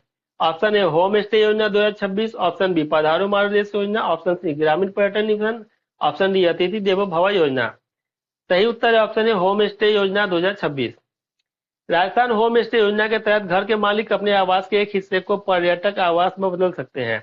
इस योजना में कमरे की सीमा को 5 से बढ़ाकर अधिकतम 8 कमरे 24 बिस्तर कर दिया गया है। योजना का उद्देश्य स्थानीय लोगों के लिए स्वरोजगार सृजित करना और पर्यटकों को ग्रामीण संस्कृति से जोड़ना है। अलवर जिला इस योजना के सफल क्रियान्वयन और 100% बीमा कवरेज के साथ देश का अग्रणी जिला बना है। अगला प्रश्न, मेनोपॉज क्लिनिक शुरू करने वाला भारत का पहला राज्य कौन सा बना है? ऑप्शन है Maharashtra, option B Kerala, option C Delhi, option D Gujarat. सही उत्तर है ऑप्शन है महाराष्ट्र। महाराष्ट्र सरकार ने महिलाओं के स्वास्थ्य के लिए समर्पित देश के पहले मेनोपॉज क्लिनिक शुरू किए हैं। ये क्लिनिक सरकारी अस्पतालों में महिलाओं की हार्मोनल, हड्डी और हृदय संबंधी जांच और उपचार प्रदान करेंगे। इसका मुख्य उद्देश्य रजोनिवृत्ति के दौरान महिलाओं को होने वाली विशिष्ट स्वास्थ्य समस्याओं का समाधान करना है। अगला प्रश्न, दिल्ली के मुख्यमंत्री रेखा गुप्ता ने किस स्थान पर पहले एआई आधारित सीएम श्री स्कूल मॉडल का उद्घाटन किया? Option A Sarojini Nagar, option B Connaught Place, option C Dwarka, option D Delhi. सही उत्तर है ऑप्शन ए सरोजनी नगर। दिल्ली सरकार ने सरोजनी नगर स्थित सीएम श्री स्कूल से एआई आधारित शिक्षा मॉडल की शुरुआत की है। 31 मार्च 2026 तक दिल्ली के सरकारी स्कूलों के 7,000 क्लासरूम को एआई सक्षम स्मार्ट कक्षाओं में बदला जाएगा। इस पहल के माध्यम से डिजिटल लर्निंग और तकनीकी आधारित शिक्षा की गुणवत्ता बढ़ाने पर जोर दिया गया है। अगला प्रश्न, ग्रेट निकोबार द्वीप में 81,000 करोड़ रुपए के किस मेगा प्रोजेक्ट को हाल ही में मंजूरी मिली है? ऑप्शन ए अंतरराष्ट्रीय container transshipment terminal, option B नया नौसैनिक अड्डा, ऑप्शन सी सौर ऊर्जा पार्क, ऑप्शन डी पर्यटन गलियारा। सही उत्तर है ऑप्शन है अंतरराष्ट्रीय कंटेनर ट्रांसशिपमेंट टर्मिनल। राष्ट्रीय हरित अधिकरण या एनजीटी ने ग्रेट निकोबार के गैलथिया बे में आईसीटीटी टर्मिनल के निर्माण को मंजूरी दे दी है। 81,000 करोड़ रुपए की यह परियोजना भारत को वैश्विक समुद्री व्यापार मार्ग का एक प्रमुख केंद्र बनाएगी। टर्मिनल का मुख्य लक्ष्य दुनिया के सबसे बड़े मालवाहक जहाजों को संभालने की क्षमता विकसित करना है। ग्रेट निकोबार द्वीप भारत की सबसे दक्षिणी बिंदु इंदिरा पॉइंट धारण करने वाला महत्वपूर्ण भौगोलिक क्षेत्र है। अगला प्रश्न, भारत की पहली व्यापक ग्राफीन पॉलिसी किस राज्य सरकार द्वारा लॉन्च की गई है? Option A Kerala, option B Karnataka, option C Maharashtra, option D Telangana. सही उत्तर है ऑप्शन ए केरल। केरल सरकार ने ग्राफीन शोध और औद्योगिक उत्पादन को प्रोत्साहित करने के लिए देश की पहली ग्राफीन नीति घोषित की है। ग्राफीन को भविष्य का सुपर मटेरियल कहा जाता है, जिसका उपयोग नैनो इलेक्ट्रॉनिक्स और ऊर्जा भंडारण में होता है। नीति के तहत पलक्कड़ में एक ग्राफीन पार्क और ग्राफीन इनोवेशन सेंटर स्थापित करने की योजना है। केरल ने पूर्व में कोच्चि में डिजिटल साइंस पार्क की स्थापना भी भारत में पहली बार की है। अगला प्रश्न, राष्ट्रपति द्रौपदी मुर्मू ने छत्तीसगढ़ के जगदलपुर में किस प्रसिद्ध जनजातीय उत्सव का उद्घाटन किया? ऑप्शन ए बस्तर पंडुम महोत्सव, ऑप्शन बी हॉर्नबिल महोत्सव, ऑप्शन सी लोसार महोत्सव, ऑप्शन डी राजकीय इटखोरी महोत्सव। सही उत्तर है ऑप्शन ए बस्तर पंडुम महोत्सव। बस्तर पंडुम महोत्सव का उद्देश्य आदिवासी संस्कृति, लोक कला और स्थानीय हस्तशिल्प को वैश्विक पहचान दिलाना है। पंडुम का अर्थ स्थानीय जनजातीय बोलियों जैसे गोंडी और हल्बी में उत्सव या त्योहार होता है। इस महोत्सव के माध्यम से बस्तर की दुर्लभ जनजातीय परंपराओं का संरक्षण और प्रचार किया जाता है। जगदलपुर छत्तीसगढ़ के बस्तर जिले का मुख्यालय है और यह अपने प्रसिद्ध बस्तर दशहरे के लिए भी जाना जाता है। अगला प्रश्न, असम के मुख्यमंत्री ने चाय बागान श्रमिकों के लिए 5,000 रुपए की वित्तीय सहायता वाली कौन सी योजना शुरू की है? ऑप्शन है मुख्यमंत्री एतिकोली द्वितीपात योजना, ऑप्शन बी चाय श्रमिक कल्याण योजना, ऑप्शन सी बागान लक्ष्मी योजना, ऑप्शन डी असम चाय विकास योजना। सही उत्तर है ऑप्शन है मुख्यमंत्री एतिकोली द्वितीपात योजना। मुख्यमंत्री हेमंत बिस्वा शर्मा ने तिनसुकिया जिले में इस नई कल्याणकारी योजना की शुरुआत की है। योजना के तहत राज्य के लगभग 6 लाख चाय बागान श्रमिकों को 5,000 रुपए की नकद सहायता सीधे डीबीटी के माध्यम से मिलेगी। यह वित्तीय सहायता चाय समुदायों की आर्थिक स्थिति सुधारने और उनके त्योहारों के खर्च करने में मदद मिलेगी। असम की चाय जनजातियों को राज्य में अन्य पिछड़ा वर्ग ओबीसी की श्रेणी में रखा गया है। अगला प्रश्न, केंद्रीय मंत्री अश्विनी वैष्णव ने बेंगलुरु के किस कंपनी द्वारा विकसित दुनिया की पहली 2 नैनोमीटर सेमीकंडक्टर चिप का अनावरण किया? Option A Qualcomm, option B Intel, option C Nvidia, option D TSMC. सही उत्तर है ऑप्शन ए क्वालकॉम। क्वालकॉम द्वारा विकसित इस 2nm चिप को 2 नैनोमीटर चिप को बेंगलुरु, चेन्नई और हैदराबाद के भारतीय इंजीनियर केंद्रों में डिजाइन किया गया है। इस चिप में लगभग 20 से 30 अरब ट्रांजिस्टर लगे हुए हैं जो हाई स्पीड प्रोसेसिंग और कम ऊर्जा खपत सुनिश्चित करते हैं। इसका उपयोग एआई, सक्षम स्मार्टफोन, कनेक्टेड कार और भविष्य के हाईटेक उपकरणों में किया जाएगा। अगला प्रश्न, रक्षा मंत्री राजनाथ सिंह ने किस दक्षिणी अमेरिकी पर्वत चोटी के लिए संयुक्त पर्वतारोहण अभियान को हरी झंडी दिखाई है? Option A mount Aconcagua, option B mount Kilimanjaro, option C mount Everest, option D mount Vinson. सही उत्तर है option A mount Aconcagua. Mount Aconcagua Argentina में स्थित है और यह दक्षिण अमेरिकी तथा पूरे पश्चिमी गोलार्ध की सबसे ऊंची चोटी है। 6,961 मीटर ऊंची यह चोटी एशिया के बाहर दुनिया का सबसे ऊंचा पर्वत शिखर माना जाता है। अर्जेंटीना की राजधानी ब्यूनस आयर्स है और यह दक्षिण अमेरिका का एक प्रमुख देश है। अगला प्रश्न, हिंद महासागर में स्थित फ्रांस के रियूनियन द्वीप पर किस सक्रिय ज्वालामुखी में फरवरी 2026 में पुनः विस्फोट हुआ? इंपॉर्टेंट क्वेश्चन है, मार्क कर लीजिए। Option A Piton de la Fournaise, option B Mount Etna, option C Krakatoa, option D Cotopaxi. सही उत्तर है option A Piton de La फेनरोज। Piton de ला फेनरोज दुनिया के सबसे सक्रिय ज्वालामुखियों में से एक है। फरवरी 2026 के विस्फोट के दौरान लावा ने तेजी से बहते हुए लगभग 0.39 वर्ग किलोमीटर क्षेत्र को प्रभावित किया। यह ज्वालामुखी अपनी निरंतर भूगर्भीय गतिविधियों और विशिष्ट हॉटस्पॉट ज्वालामुखी प्रणाली के लिए प्रसिद्ध है।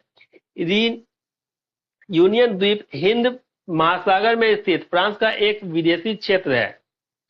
अगला प्रश्न, फरवरी 2026 में आए उष्णकटिबंधीय चक्रवात गेजानी ने किस देश को भारी तबाही मचाई? Option A Madagascar, option B Sri Lanka, option C Indonesia, option D Myanmar. सही उत्तर है ऑप्शन ए मेडागास्कर। चक्रवाती गेजानी ने मेडागास्कर के तटीय इलाकों में 195 किलोमीटर प्रति घंटा की गति वाली प्रचंड हवाओं के साथ दस्तक दी। इस प्राकृतिक आपदा में 20 से अधिक लोगों की जान गई और लगभग 75% स्थानीय बुनियादी ढांचे को नुकसान पहुंचा दिया। मेडागास्कर हिंद महासागर में स्थित एक विशाल द्वीप राष्ट्र है जो अपनी अद्वितीय जैव विविधता के लिए जाना जाता है। चक्रवात गेजानी के कारण तटीय क्षेत्र में भारी वर्षा, तीव्र बाढ़ और संचार व्यवस्था बाधित होने की समस्या देखी गई। अगला प्रश्न, प्रोजेक्ट चीता के तीसरे चरण के तहत फरवरी 2026 में किस देश से 8 चीते भारत के कुनो नेशनल पार्क में लाए गए हैं? सही option A Botswana, option B Namibia, option C दक्षिण अफ्रीका, ऑप्शन डी केन्या। सही उत्तर है ऑप्शन ए बोत्सवाना। भारत में चीतों के पुनर्वास के लिए बोत्सवाना से 2 नर और 6 मादा चीतों को लाने का औपचारिक समझौता हुआ है। इन चीतों का मध्य प्रदेश के कुर्नो नेशनल पार्क में विशेष रूप से तैयार बोमो बेरो में क्वारंटाइन किया जाएगा। यह 2022 में नामीबिया और 2023 में दक्षिण अफ्रीका के बाद चीतों का तीसरा बड़ा अंतर्राष्ट्रीय हस्तांतरण है। यह दुनिया का सबसे बड़ा अंतर महाद्वीपीय वन्यजीव पुनर्वास प्रोजेक्ट है जिसका उद्देश्य पारिस्थितिक संतुलन बनाना है। तो वीडियो आपको कैसी लगी प्लीज कमेंट के माध्यम से बताइएगा। और ये जो मैंने आपको 100 यहाँ पे इम्पोर्टेंट करंट अफेयर जीके अभी पढ़ाया है, ये अभी जो भी एग्जाम आने वाले हैं रेलवे के या एसएससी बैंक सभी में पूछे जाएंगे, तो इसे जरूर पढ़ लीजिएगा अच्छा रिजल्ट पाने के लिए। अगर आपको इसका पीडीएफ चाहिए तो बिल्कुल फ्री में मिल जाएगा। इसके लिए करना क्या है, सबसे पहले तो मेरे चैनल को सब्सक्राइब नहीं किया तो सब्सक्राइब कर लीजिए और वीडियो को लाइक शेयर कर दीजिए। आपको इसके बाद वीडियो के डिस्क्रिप्शन में मेरा टेलीग्राम चैनल का आपको लिंक मिलेगा। आपको मेरे टेलीग्राम चैनल को ज्वाइन करना है, वहां पे आपको ये पूरा का पूरा पीडीएफ बिल्कुल फ्री में मिल जाएगा। आपको और भी कोई सब्जेक्ट पढ़ना है, अगर हिस्ट्री ज्योग्राफी कुछ भी पढ़ना है तो आप कमेंट कीजिएगा। मैं पूरी कोशिश करूंगा कि इस तरीके से क्वेश्चन तैयार करूंगा कि आपको एग्जाम में पूछा जाए उसमें से क्वेश्चन जो भी बैक डेट का है वो सब मैं उसमें इंक्लूड कर दूंगा।